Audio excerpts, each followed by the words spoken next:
তার স্বামী যখন জেলে যায় তখন তিনি অন্তঃসত্ত্বা ছিলেন, এখন তার সন্তানের বয়স 16 বছর। সেই সন্তানকে নিয়ে তিনি এসেছিলেন এবং তিনি এই সন্তান কখনো তার বাবার স্পর্শ পায়নি। নতুন যিনি স্বরাষ্ট্র উপদেষ্টা হিসেবে দায়িত্ব নিয়েছেন লেফটেন্যান্ট জেনারেল অবসরপ্রাপ্ত জাহাঙ্গীর আলম চৌধুরী, তিনি একসময় রাইফেলসের প্রধান ছিলেন এবং পরবর্তীতে পিলখানার যে হত্যাকাণ্ড সেটির একটি সেনাবাহিনীর যে তদন্ত সেটিতেও তিনি ছিলেন। তারপরে তাকে আসলে অবসরে যেতে হয়। সেসব মিলিয়ে আসলে সেই পুরনো জায়গায় ফেরত যাওয়ার সুযোগ আছে কিনা, বা সেটি হলে আসলে বিজিবির ঐতিহ্য ফিরে আসবে কিনা? 2009 সালের 25 এবং 26 ফেব্রুয়ারি যে বিডিআর বিদ্রোহ হয়েছিল এবং সেই বিদ্রোহের ফল হিসাবে আমাদের সেনাবাহিনীর 57 বা 58 জন চৌকো সেনা কর্মকর্তা এবং সেখানে রাইফেলসেরও কিছু জওয়ান এবং বিদ্রোহী তারাও নিহত হয়েছিলেন।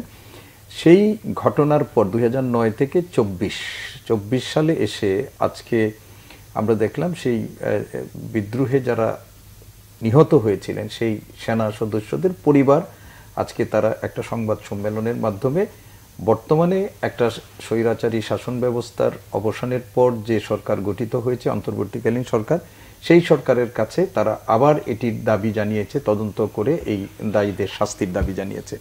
এবং আপনি দেখেন একটু আগে যেটি বলেছেন, তারা কিন্তু এটাও দাবি করেছে যে আজকে যিনি স্বরাষ্ট্র উপদেষ্টার দায়িত্বে নিয়োজিত আছেন তার নেতৃত্বে যে তদন্ত রিপোর্টটি হয়েছিল সেই রিপোর্টটি কিন্তু প্রকাশ করা হয়নি এবং কেন প্রকাশ করা হয়নি সেই নিয়েও আমাদের অনেকের মনে তখন প্রশ্ন ছিল, নানা রকমের সন্দেহ ছিল, অনেকে কথা বলেছেন, কিন্তু এর তো কোনো সুরাহা হয়নি।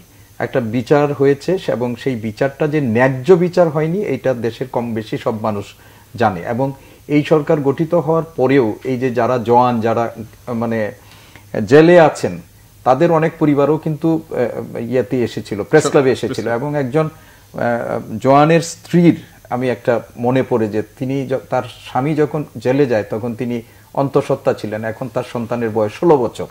সেই সন্তানকে নিয়ে তিনি এসেছিলেন এবং তিনি এই সন্তান কখনো তার বাবার স্পর্শ পায়নি। এরকম অনেক দুঃখজনক হৃদয় বিদারক ঘটনা আছে। একটু আগে যেটা রনি ভাই বলেছেন যিনি তিনি প্রত্যক্ষ করেছেন এই যে ঘটনাটি আমাদের দেশে, এবং এই ঘটনাটি নিয়ে আমাদের যে বিচার কার্যটি হয়েছে সেই বিচারটি যে ন্যায্য বিচার হয়নি সেটা আমরা সকলেই এক কথায় স্বীকার করি। এখন কিন্তু বাংলাদেশের সবকিছুই পরিবর্তনের কথা আমরা বলছি, নতুন বন্দোবস্তের কথা আমরা বলছি।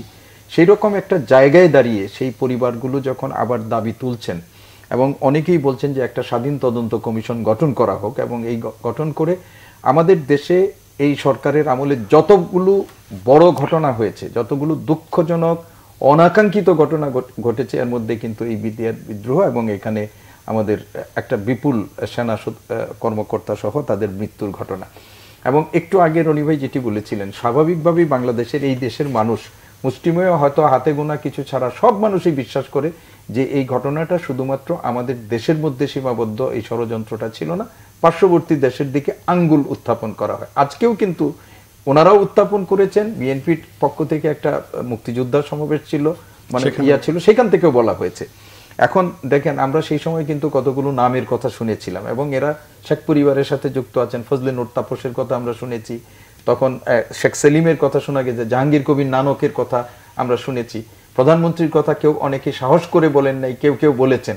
আজকে কিন্তু নিহত সেনা পরিবারের যারা সদস্যরা আছেন তারা একেবারে আঙ্গুল তুলে বলেছেন যে সদ্য মানে ক্ষমতাচ্যুত এবং পলাতক প্রধানমন্ত্রী তিনিও এর সাথে যুক্ত আছেন এবং তারও বিচার চেয়েছেন।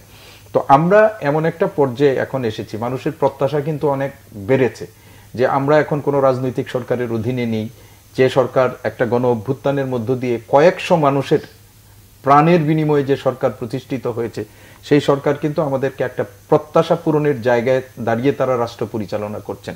এবং সেইখানে এই বিডিআর বিদ্রোহ এটা শুধুমাত্র কয়েকজন অফিসারের প্রাণহানির ঘটনা হিসাবে এটাকে বিবেচনা করলে হবে না, এটার সাথে আরো অনেক বড় ক্যানভাসে এটাকে আমাদেরকে বিবেচনা করতে হবে। এবং আমরা মনে করি আজকে যে দাবিটি এখান থেকে উত্থাপিত হয়েছে সেই দাবিটি তারা মানে বর্তমান সরকার একেবারে গুরুত্বের সাথে আমলে নেবেন। আর এটি তো একটা বাধ্যবাধকতাই এখন হয়ে গেছে, যেহেতু যিনি আজকে স্বরাষ্ট্র মন্ত্রণালয়ের উপদেষ্টা হিসাবে দায়িত্ব পালন করেছেন তিনি তো একটা রাষ্ট্রীয় দায়িত্ব হিসাবে তিনি একটা তদন্ত রিপোর্ট করেছিলেন।